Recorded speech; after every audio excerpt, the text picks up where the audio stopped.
Hello and welcome everyone. Today again I'm here with one of the pretty important topic related to the Microsoft SQL Server. So this topic today we're gonna go to talk about basics of the offset and fetch clauses that we can use in the Microsoft SQL Server SQL statements.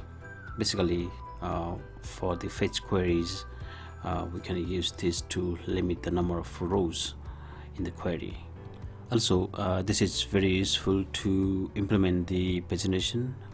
Suppose if you have 10,000 records in some table, and if you want to display all those 10,000 records, and suppose if your front-end application is a web application, then displaying 10,000 records at a time in a single page, that doesn't seem to be right for me. But we can play a trick that just loading maybe like 100 records at a time for one page, and for page number 2 loading the next 100. Like this kind of pagination behavior we can simply implement by using this offset and fetch clauses in the query, which definitely we'll see in the demo later. So before deep diving into the offset and fetch implementation, it's pretty important to know or to understand the syntax of this clause. So here the SQL Server offset fetch clauses is used to limit the number of rows to be returned by a query, and so this fetch and offset, these are the options that you can specify only with the order by clause. So if you're not using order by in your select statement, then you can't use this offset fetch. So if you see the syntax here, then select column list, the number of columns from, you have to specify the table or the view, and specify the order by clause, column list, ascending or descending order, and then after you can use the offset, the number of rows, fetch, first or next. You can use them interchangeably, and you have to give the constant or the variable if it's the case of like store procedures, and rows only. So this is the basic syntax of offset and fetch statements, and so this will use in the demo very clearly later.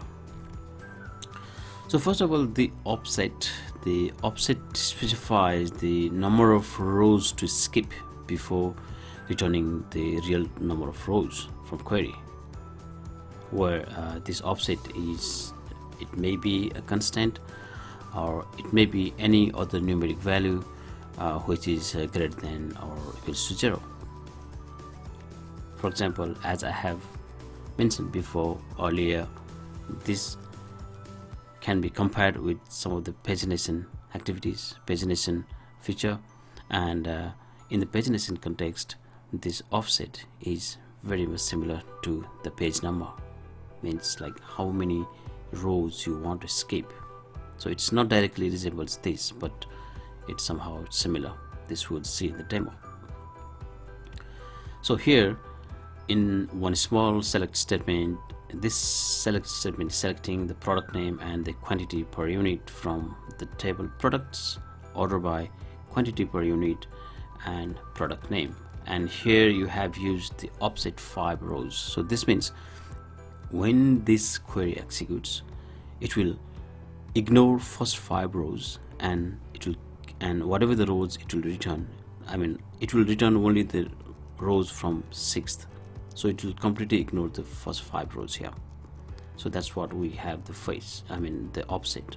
So offset, you give the number of rows, so that means you are trying to ignore that number of rows in the query. So very much similar to this offset, we have fetch. This fetch value specifies the number of rows in the query, how many rows you want. Suppose if you see in this diagram here, you have ignored 5 rows, means you have given offset 5 rows and you have fetched next 10 rows, means you will ignore first 5 rows and you will take the first second 10 rows. So basically here in the syntax, if in a small example you can see select product name, quantity per unit, products, and quantity per unit, product name, offset 5 rows. It's just up to, you know, like previous slide, but I have added here fetch next 10 rows only. Okay, so I've specified it to ignore the first 5 rows and take another 10 rows from there.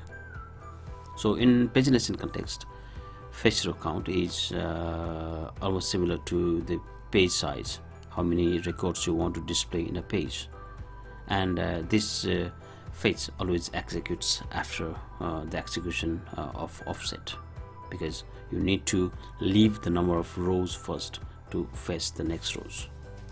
So so the next thing that we're going to see is a demo, and in this demo I will again take an example of one table in the Northern database. Probably that table will be the products table, or you can choose any table you want, and we'll see how offset works. We'll see how offset and fetch works together, and how we can use this offset and fetch in the store procedures, so that you can pass the values.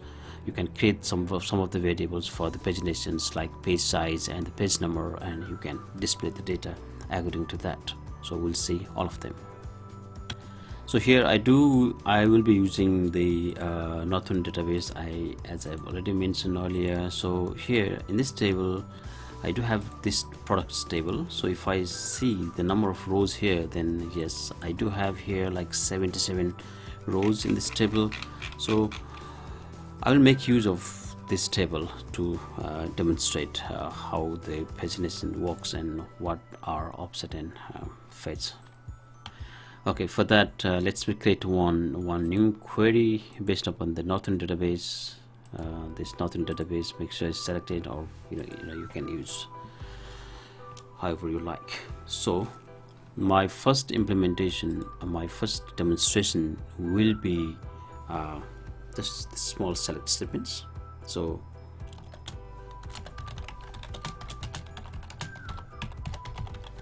if you run this, then because I'm just not typing with the caps here, because all this SQL keywords, they needs to be typed caps. That's how people recommend, but just for learning purpose, I'm just ignoring that part for now. So products, so you again listing all the products here. So you can order by product ID, right? So again you see the same stuff here, and you can see ascending order. Again you will see same thing. If you see DESC, the descending order, then the product will be listed in reverse order. So they are pretty much similar. So the next thing that I'm going to do is I will use the offset and offset keyword, offset clause on these select segments. So how I can use it is like select all, or you can restrict the number of columns at the basic select segments. So but for here I will just ignore it, and yeah, but order by product ID, and you use offset. So how many rows you want to ignore? So if you see here, if you want to list the query results that's starting from this 6, then you have to ignore 1, 2, 3, 4 and 5 records, right? So that's what I'm going to do, is ignore first 5 rows.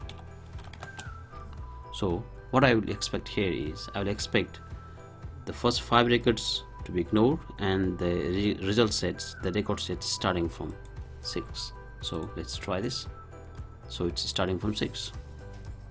So if you want to change from starting from 10, then I will expect starting from Ikura. So let's run it. So it's starting from, okay, it's not starting from 10, but it will offset the 10 records and it will start from 11. So that's my bad. So that's how we use the offset, and as we have seen in the syntax earlier, offset always takes one numeric variable, one numeric value, and that value may be the variable or that value may be the the constant. So let's make that value as a variable. So I can make it this as an offset count. I can make this as an offset count. So this is the variable, and this variable I need to declare here. Declare variable offset count int and value, put the value to maybe like 5. So what you're going to do here is you have created one variable, and that variable you are using in the offsets. So again, if you run it, then probably will get the first 5 rows skipped, and you are getting the rows from 6th.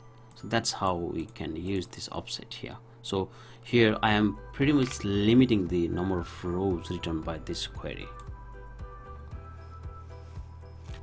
So in the next demo, let's see the offset and fetch together. So I will be creating the same SQL for now. So select all from products, order by you can say like product ID. That can be in ascending order, or you can just ignore if you want to default. So offset. So what you can do here is you can say like give some number for now, like 0. So you don't want to skip anything. Rows, and then after fetch next 10 rows.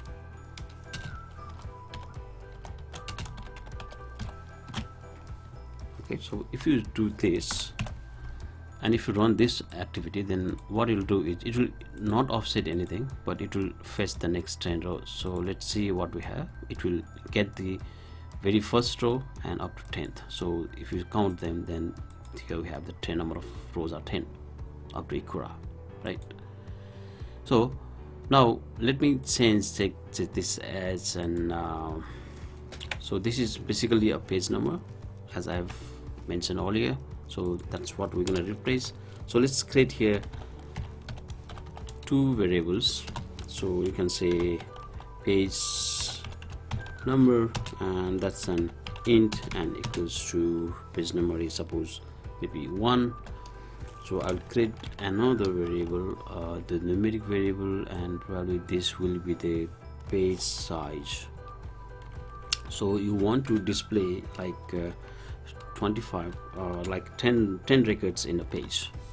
Okay, so my duty is to, so the page size always comes here, like next page size rows, and page number here, if you just put it here, page number, then number of rows.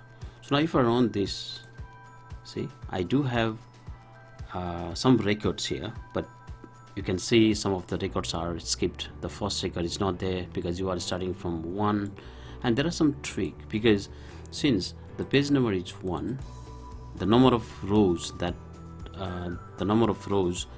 you select from this query, you need to have a little bit of calculation here. So what you can do is the page number will always start from, you can see like the first page number is always 0. So if you just execute this, then you can see like from 1 to 10. Okay, so page number. So what about page number 2?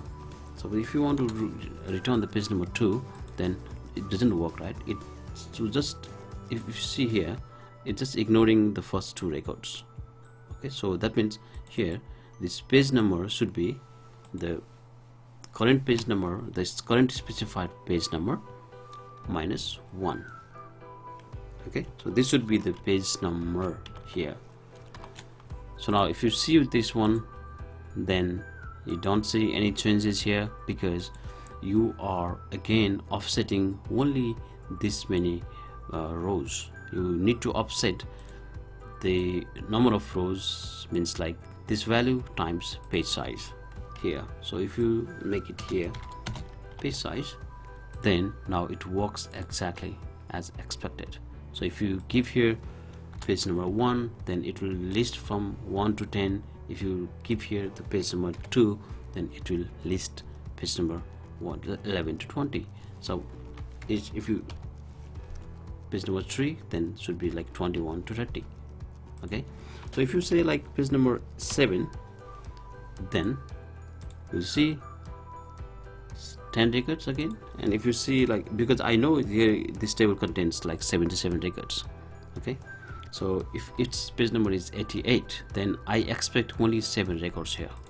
See, just the 7 records. So if I say like page number 9, then I don't expect any values, because you don't have like 90th records, so you don't have that, so the record set will be empty. So this can be like number of 1, because this it will always start from 1, because here otherwise the calculation is mistakes here. So you need to start at 1, and yeah, basically we do that. So the next thing, so that's how we can implement the simple paging here. So this paging, I guess it has some of the performance issues here, but for now, just to understand how offset and fetch works, so I think this is more than enough. So now the next step will be, I will be again creating one store procedure, and I will make this statement as a part of that procedure. So how can I do that? Let me create one store procedure here. Okay, I think I copied something which I don't want. Okay, so page number of, okay, sorry. So this can be 1. So what you're gonna do is, as we do normally, create procedure. So I'll give the name of the procedure, store procedure, maybe like products by page, and as begin and end. So basically, as you know, the body of this store procedure will be this SQL statement, whereas you also need to declare 2 variables here. So that 2 variables will come here. Copy here, and these 2 variables you can set it here. Now you don't need these things here, just delete it.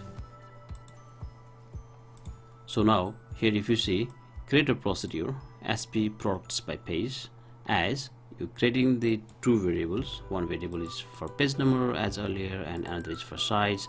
Then after select all from product, order by blah, and number of page and the number of page size that you want to return. So if you run this one, then what I can expect is, see, these all are the input arguments. Okay, so these are the input parameters. So if you want something to return from this procedure, then you can create some output parameters here, but by default the parameters are input. So if I run it, then as I said, I would expect this store procedure to be created inside here somewhere. So let's try execute. Okay, the query completed successfully, and here if you come here and refresh in the store procedure, sorry, then you do have one store procedure here. Okay, if you see this store procedure, then say it has our own definitions. So I would like to run this store procedure now. So to run this store procedure, what can I do is just right click here and execute the store procedure. See, now what you have is, as you are not passing the values from this procedure for now, which you can do it at the moment, you have hard coded the number of pages and number of rows inside the procedure, but normally these 2 values comes from outside environment, maybe some like query or something. So here, if you execute this one, as I said, like, you can simply execute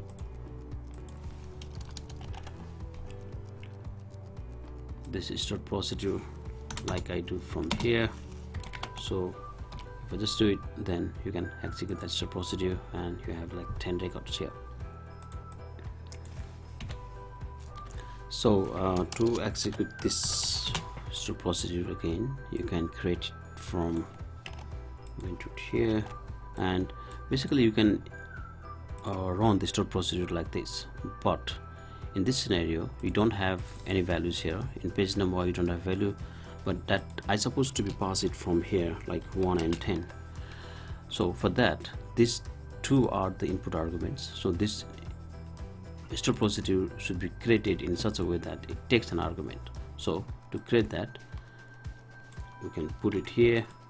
So this input, this the first argument, and again the like the second argument, and you just don't need these two.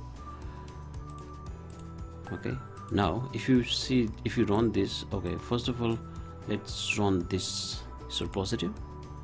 Now you do have a different stored procedure here, right? So that's taking as an input. Now if you run this one, now the value of this one will be the page number, the 10 is page size. So just execute this, and now you can run the stored procedure here like this. So if you want to say like page number 2, then just input it and you will get the page number 2, 10 records. Similarly, if you want to run the page number 8, then you have like 7 records as we have seen earlier.